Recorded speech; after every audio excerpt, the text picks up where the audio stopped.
English grammar in Marathi या चॅनलमध्ये आपले सर्वांचे स्वागत आहे. इंग्लिश ग्रामर शिकूया सहज आणि सोप्या पद्धतीने.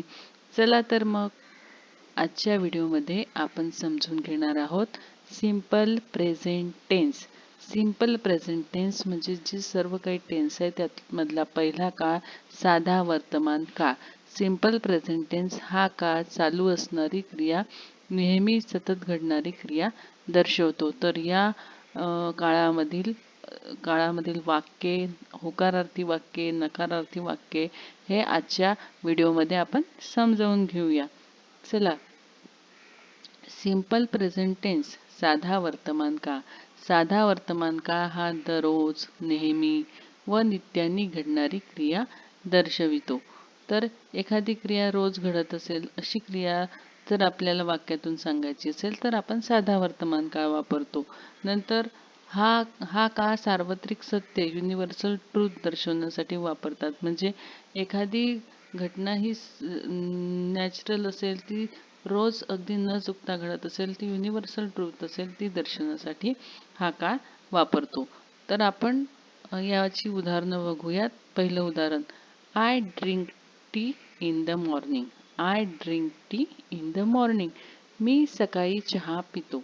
मी सकाळी चहा पितो. आता सकाळी चहा पितो ही क्रिया दररोज होणारी आहे, नित्याने घडणारी क्रिया आहे, म्हणून त्यासाठी आपण I drink tea in the morning या ठिकाणी आपण साधा वर्तमान काळ वापरला. मग साध्या वर्तमान काळामध्ये हे जे ड्रिंक हे क्रियापद आहे, हे मूळ क्रियापद म्हणून या ठिकाणी वापरलेले आहे. त्यानंतर दुसरं वाक्य आहे, the sun rises in the east. The sun rises in the east. सूर्य पूर्वेला उगवतो.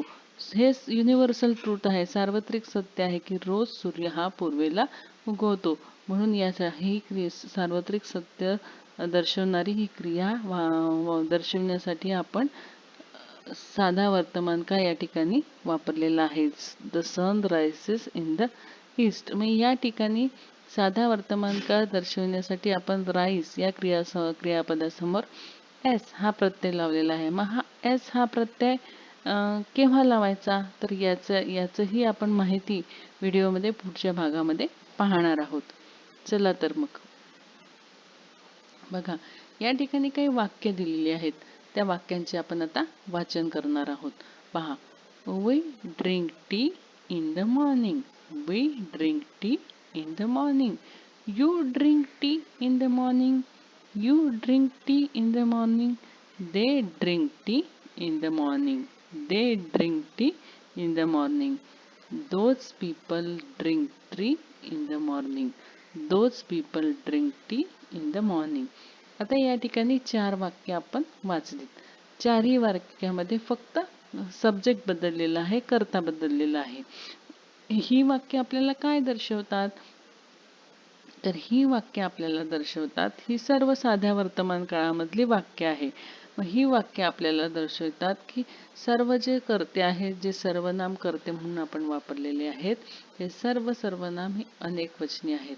जसं की पहिल्या वाक्यामध्ये वी, दुसऱ्या वाक्यामध्ये यू, तिसऱ्या वाक्यामध्ये दे आणि चौथ्या वाक्यामध्ये दोज पीपल.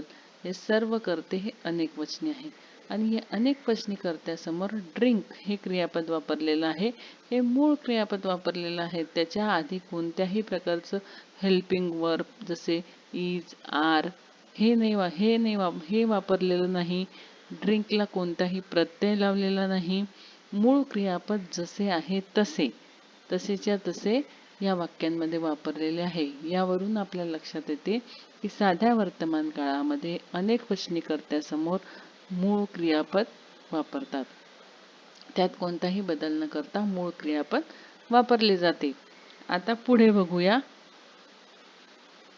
काही जर साधा वर्तमान काळ असेल आणि वाक्यामध्ये तृतीय पुरुषी एकवचनी कर्ता असेल तर काय वापरायचं, तर पहा, तृतीय पुरुषी एकवचनी कर्ता म्हणजे काय, तर तृतीय पुरुषी एकवचनी कर्ता म्हणजे ही, शी, इट आणि एखाद्या व्यक्तीचे नाव, एखाद्या प्राण्याचे नाव यांनी सुरू होणारी जी वाक्य आहे, ती वाक्य जर साध्या वर्तमान काळातली असतील तर त्याच्यासाठी काही क्रियापद कसे वापरायचे याच्यासाठी काही नियम आहेत. बघा, ही, शी, इट व इतर एकवचनी कर्ता असेल तर क्रियापदाला एस हा प्रत्यय लावावा लागतो.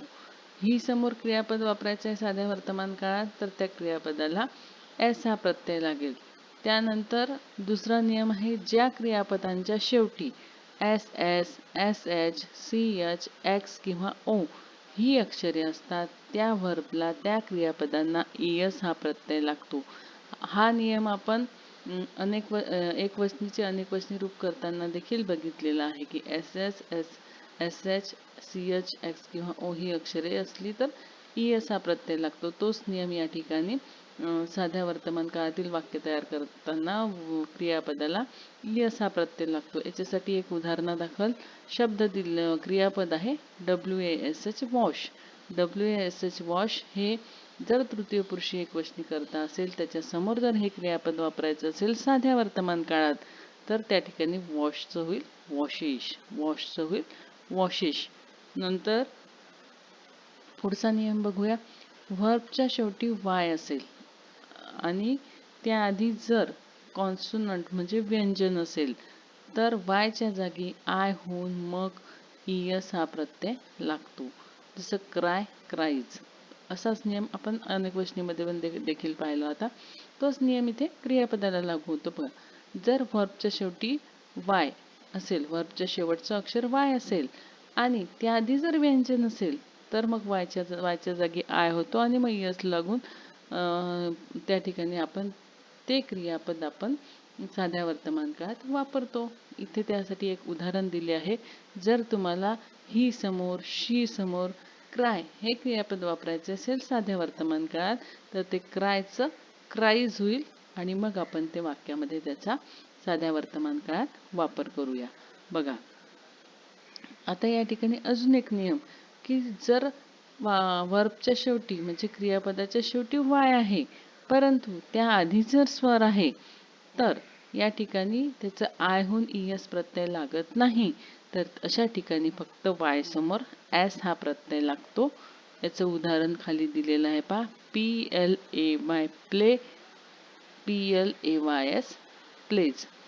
तर या ठिकाणी PLAY तर वायच्या आधी ए हा स्वर आलेला आहे म्हणून त्याला फक्त एस हा प्रत्यय लागलेला आहे, त्याला ईएस हा प्रत्यय लागलेला नाही. अशा प्रकारे साध्या वर्तमान काळात तृतीय पुरुषी एकवचनी करता वापरायचा असेल आणि वाक्य तयार करायचं असेल तर हे 4 नियम नीट लक्षात ठेवायचे. त्याच्यामध्ये शक्यतोवर सामान्यपणे हे क्रियापदाच्या शेवटी एस हा प्रत्यय आपण वापरतो तृतीय पुरुषी एकवचनी करता असेल तर, किंवा क्रियापदाच्या शेवटी S S, S H, C H, X किंवा ओ ही अक्षरे असली तर त्या वर्बला आपण ईएस हा प्रत्यय लावतो वाक्य तयार करताना साध्या वर्तमान काळात. त्यानंतर जर क्रियापदाच्या शेवटी वाय असेल आणि त्याआधी जर व्यंजन असेल, कॉन्सोनंट असेल, तर वायच्या जागी आपण आय घेतो आणि ईएस हा प्रत्यय लावून ते क्रियापद आपण वाक्यामध्ये वापरतो. त्यानंतर वाय असेल आणि आधी त्या वायच्या आधी जर स्वर असेल तर त्या ठिकाणी शेवटी क्रियापदाच्या शेवटी एस हा प्रत्यय लावून आपण ते क्रियापद वाक्यामध्ये वापरतो. अशा प्रकारे तृतीय पुरुषी एकवचनीसाठी हे साध्या वर्तमान काळातील क्रियापद वापरण्याचे काही नियम आहेत. तर आता आपण व्हिडिओमध्ये पुढे जाऊया. बघा, आता या ठिकाणी काही वाक्य दिलेली आहेत. त्या वाक्यांचं आपण पहिल्यांदा वाचन करू. बघा, he plays cricket in the evening. He plays cricket in the evening. She plays cricket in the evening. She plays cricket in the evening. Raju plays cricket in the evening. Raju plays cricket in the evening. My brother plays cricket in the evening. My brother plays cricket in the evening. बघा, ही चारही वाक्यांचं आपण नीट निरीक्षण केलं तर बघा, चारही वाक्यांमध्ये जे सर्वात पहिले कर्त्यांनी वाक्याची सुरुवात झालेली आहे किंवा जी सर्वनामे वापरलेली आहे ही तृतीय पुरुषी एकवचनी ही, शी. त्यानंतर राजू हे एका व्यक्तीचे नाव आणि माय ब्रदर हे पण तृतीय पुरुषी एकवचनी करता. तर यांच्या समोर क्रियापद वापरलेलं आहे साध्या वर्तमान काळात प्ले, परंतु हे तृतीय पुरुषी एकवचनी करते असल्यामुळे यांच्या समोर प्ले समोर एस हा प्रत्यय लावून क्रियापद वापरलेला आहे. आणि प्लेच्या शेवटी जरी वाय असेल तरी पण त्याच्या आधी स्वर आल्यामुळे त्याचा IES होणार नाही, तर तिथे फक्त एस हा प्रत्यय लागेल. हा नियम आत्ताच आपण बघितलेला आहे. तर अशा प्रकारचे हे साध्या वर्तमान काळात तृतीय पुरुष एकवचनी वाक्यासमोर एस हा प्रत्यय लावून क्रियापद आपण वापरलेला आहे. तर वरील सर्व वाक्यांमध्ये साधा वर्तमान काळ असून तृतीय पुरुषी एकवचनी कर्त्यासमोर एस हा प्रत्यय कर्त्यासमोर क्रियापदाला एस हा प्रत्यय लागलेला आहे. PLAYS plays. तर आपण एकच क्रियापद वापरून ही फक्त कर्त्यांमध्ये बदल करून ही वाक्य आपण या ठिकाणी उदाहरणाखातर दिलेली आहेत. बघा, आता व्हिडिओमध्ये पुढे जाऊयात. Sentences for practice. Sentences for practice म्हणजे आपल्याला सराव व्हावा साध्या वर्तमान काळातील वाक्यांचा म्हणून काही वाक्य दिलेली आहे. पहिलं वाक्य पहा. They always ask questions. They always ask questions. ते नेहमी प्रश्न विचारतात. नेहमी घडणारी घटना आहे. They always ask questions. ते नेहमी प्रश्न विचारतात. करता आहे दे, अनेकवचनी करता आहे म्हणून क्रियापदामध्ये मूळ क्रियापद जसं तसं वापरलेलं आहे. Ask. They always ask question. ते नेहमी प्रश्न विचारतात. दुसरं वाक्य आहे साध्या वर्तमान काळातलं. ही सगळी वाक्य साध्या वर्तमान काळातली आहे. The sun rises in the east. The sun rises in the east. Universal truth आहे. सूर्य पूर्वेला उगवतो. तो नेहमी उगवतो, रोज उगवतो. या ठिकाणी द सन तृतीय पुरुषी एकवचनी करता आहे. वाक्य राईस याच्यासमोर एस हा प्रत्यय लागलेला आहे. सूर्य पूर्वेला उगवतो. त्यानंतर गोपाल लाव्स लाऊडली. गोपाल लाव्स लाऊडली तृतीय पुरुषी एकवचनी करता आहे. एखाद्या व्यक्तीचं नाव आहे. मग या ठिकाणी आपण लाफ या क्रियापदाला एस हा प्रत्यय लावला. गोपाल मोठ्याने हसतो. गोपाल मोठ्याने हसतो. Children like sweets very much. Children like sweets very much. आता या ठिकाणी लाईक या क्रियापदाला आपण एस का लावलं नाही? कारण चिल्ड्रेन हा जो करता आहे हा अनेकवचनी करता आहे. मुलांना मिठाई आवडते. अनेकवचनी करता आल्यामुळे आपण मूळ क्रियापद या ठिकाणी लाईक जसे तर तसे वापरलेले आहे. त्या ठिकाणी आपण एस किंवा ES लावलेले नाही. ही गोष्ट लक्षात घ्यायची आहे. Children like sweets very much. मुलांना मिठाई खूप आवडते. बघा, आता पाचवं वाक्य बघूया. He reaches the station in time. He reaches the station in time.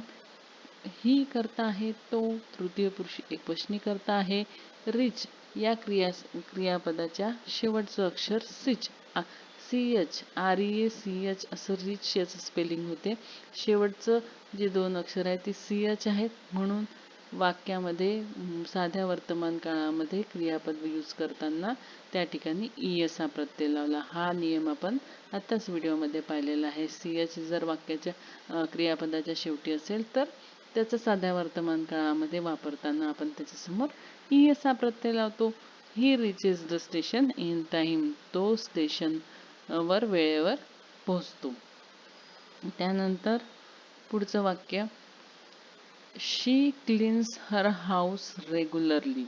She cleans her house regularly. ती नियमितपणे तिचे घर स्वच्छ करते. ती नियमितपणे तिचे घर स्वच्छ करते. SHE शी या कर्त्याने वाक्याची सुरुवात झालेली आहे म्हणजेच क्रियापदाला एस हा प्रत्यय लागेल. तर तृतीय पुरुषी एकवचनी कर्त्याने वाक्याची सुरुवात झालेली असल्याने क्लीन याला एस लावून त्याचं ते क्रियापद आपण साध्या वर्तमान काळामध्ये वापरलेलं आहे. शी क्लीन्स हर हाऊस रेग्युलरली. ती नियमितपणे तिचे घर स्वच्छ करते. Anil helps me in my difficulty. Anil helps me in my difficulty. Anil तृतीय पुरुषी एकवचनी करता म्हणून हेल्प समोर एस लागलेला आहे. Anil helps me in my difficulty. Anil मला माझ्या अडचणीत मदत करतो. अनिल मला माझ्या अडचणीत मदत करतो. हेल्प्स. त्यानंतर our monitor vibes the blackboard. Our monitor wipes the blackboard. Our monitor तृतीय पुरुषी एकवचनी करता. म्हणून या ठिकाणी वाईप या क्रियापदाला एस लागला आहे. Wipes the blackboard. आमचा वर्गप्रमुख फळा स्वच्छ करतो. आमचा वर्गप्रमुख फळा स्वच्छ करतो. तर अशा प्रकारे 4 वाक्य बघितली. चारही वाक्यांमध्ये तृतीय पुरुषी एकवचनी करते वापरल्यामुळे या ठिकाणी क्रियापदाला एस किंवा ईएस हा प्रत्यय लागला आणि साध्या वर्तमानकाळी वाक्य या ठिकाणी तयार झालेले आहे. तर बघा, पहिल्या वाक्यामध्ये रिचेस, दुसऱ्या वाक्यामध्ये क्लीन्स, तिसऱ्या वाक्यामध्ये हेल्प्स आणि चौथ्या वाक्यामध्ये वाइप्स. अशा प्रकारे क्रियापदांचा वापर आपण या वाक्यांमध्ये साध्या वर्तमान काळात केलेला आहे. म्हणजे कर्त्यानुसार साध्या वर्तमान काळात क्रियापदांचा वापर होतो आणि वाक्य तयार होते. बघा, आता साध्या वर्तमान काळ आहे ही आपण आतापर्यंतच ही बघितली. ही सगळी होकारार्थी वाक्य बघितली. मग आता साध्या वर्तमान काळात नकारार्थी वाक्यांच्या बाबत कोणता नियम आहे? तर बघा, आता बघूया. आता साध्या वर्तमान काळात जर नकारार्थी वाक्य असेल तर त्यामधले जे अनेक वचनी कर्ते आहेत, जसं आय, वी, यू, दे और एनी प्लुरल नाउन आणि कोणतंही अनेक वचनी नाम, तर यासाठी वाक्यामध्ये क्रियापदाच्या आधी डू नॉट हे सहाय्यकारी क्रियापद लागते, नकारार्थी क्रियापद लागते आणि वाक्य तयार होते. डू नॉटचा शॉर्ट फॉर्म डोंट. तर हे वापरून त्याचं नकारार्थी वाक्य तयार होते. आता जर वाक्यामध्ये ही, शी, इट और एनी सिंग्युलर नाउन, म्हणजे ही, शी, इट हे करते किंवा कोणत्याही व्यक्तीचं नाव, तर हे एकवचनी नाम असेल तर त्याच्यासमोर डज नॉट हे सहाय्यकारी क्रियापद लागते आणि त्याचं शॉर्ट फॉर्म डझंट हे लागून वाक्य तयार होते. आता बघूया काही वाक्य. बघा, एक्झाम्पलसाठी काही वाक्य बघूयात. पहिलं वाक्य बघूयात. You do not weave woollen cloth. You do not weave woollen cloth. तू लोकरी कपडे विणत नाही. तू लोकरी कपडे विणत नाही. आता या ठिकाणी यू अनेक वचनी करता आहे. वेव ह्या मूळ क्रियापदासमोर डू नॉट लावलेला आहे आणि नकारार्थी वाक्य साध्या वर्तमान काळातलं तयार झालेलं आहे. She does not beat her son. She does not beat her son. तर ती तिच्या मुलाला मारत नाही. ती तिच्या मुलाला मारत नाही. तृतीय पुरुषी एकवचनी करता आहे शी, म्हणून वाक्यामध्ये हेल्पिंग वर्ब डज नॉट वापरलेला आहे. डू नॉट न वापरता डज नॉट वापरलेला आहे. They do not obey their superiors. They do not obey their superiors. ते त्यांच्या वरिष्ठांची आज्ञा पाळत नाही. ते त्यांच्या वरिष्ठांची आज्ञा पाळत नाही. दे अनेक वचनी करता आहे, डू नॉट वापरलेला आहे. तर ओबे या मूळ क्रियापदाच्या आधी डू नॉट वापरलेला आहे. ते त्यांच्या वरिष्ठांची आज्ञा पाळत नाही. He does not eat mango. He does not eat mango. तो आंबा खात नाही. ही एक तृतीय पुरुषी एकवचनी करता या ठिकाणी डू नॉट न वापरता डज नॉट वापरलेला आहे. तो आंबा खात नाही. आता या ठिकाणी काही ठिकाणी आपण डू नॉट वापरतो, काही ठिकाणी डज नॉट वापरतो. वरती आपण लिहिलेलंच आहे की कशाच्या समोर डू नॉट वापरायचं आहे, कशाच्या समोर डज नॉट वापरायचं आहे. डज नॉट, डू नॉट ह्या नकारार्थी सहाय्यकारी क्रियापदानंतर जे क्रियापद येते ते मूळ स्वरूपातलं असते. म्हणून साध्या वर्तमान काळामध्ये अनेक वचनी कर्ते असतील तर डू नॉट आणि मूळ क्रियापद वापरून नकारार्थी वाक्य तयार होते. आणि जर तृतीय पुरुषी एकवचनी कर्ते असेल तर डज नॉट हे सहाय्यकारी क्रियापद आणि त्याच्यासमोर मूळ क्रियापद वापरून या ठिकाणी वाक्य तयार होते, नकारार्थी वाक्य तयार होते. तर लक्षात ठेवायचं की अनेक वचनी कर्त्यांसमोर डू नॉट लावून नकारार्थी वाक्य तयार होते आणि मूळ क्रियापद, आणि तृतीय पुरुषी एकवचनी कर्ता असेल तर डज नॉट लावून मूळ क्रियापद लावून वाक्य तयार होते. याची 4 उदाहरणं आपण बघितली. 2 उदाहरणं ही डू नॉटची आहे, 2 उदाहरणं ही डज नॉटची आहे. तर अशीच काही वाक्य आपण मनाने देखील तयार करू शकतो. याचा डू नॉट आणि डज नॉटचा सराव होण्यासाठी. तर पहा एकदा ही वाक्य पुन्हा वाचूया. You do not weave woollen cloth.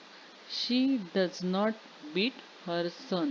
She does not beat her son. They do not obey their superiors. They do not obey their superiors. He does not eat mango. He does not eat mango. बघा, अशा प्रकारे आजच्या व्हिडिओमध्ये आपण साधा वर्तमान काळ, साध्या वर्तमान काळामध्ये कोणत्या कर्त्यासमोर कोणते क्रियापद वापरले जाते, त्यानंतर तृतीय पुरुषी एकवचनी कर्ता असेल तर साध्या वर्तमान काळामध्ये त्याच्यासमोरच्या क्रियापदांसमोर कोणता प्रत्यय लागतो, साध्या वर्तमान काळामधली नकारार्थी वाक्ये यांची उदाहरणे हे आपण आजच्या व्हिडिओमध्ये पाहिली. आता पुढच्या व्हिडिओमध्ये याच साध्या वर्तमान काळावर आधारित काही एक्सरसाइज आणि काही क्वेश्चन आन्सर आपण पुढच्या व्हिडिओमध्ये पाहणार आहोत. व्याकरणाचे असेच नवनवीन व्हिडिओ पाहण्यासाठी व्हिडिओला लाईक करा, शेअर करा, सबस्क्राईब करा. धन्यवाद.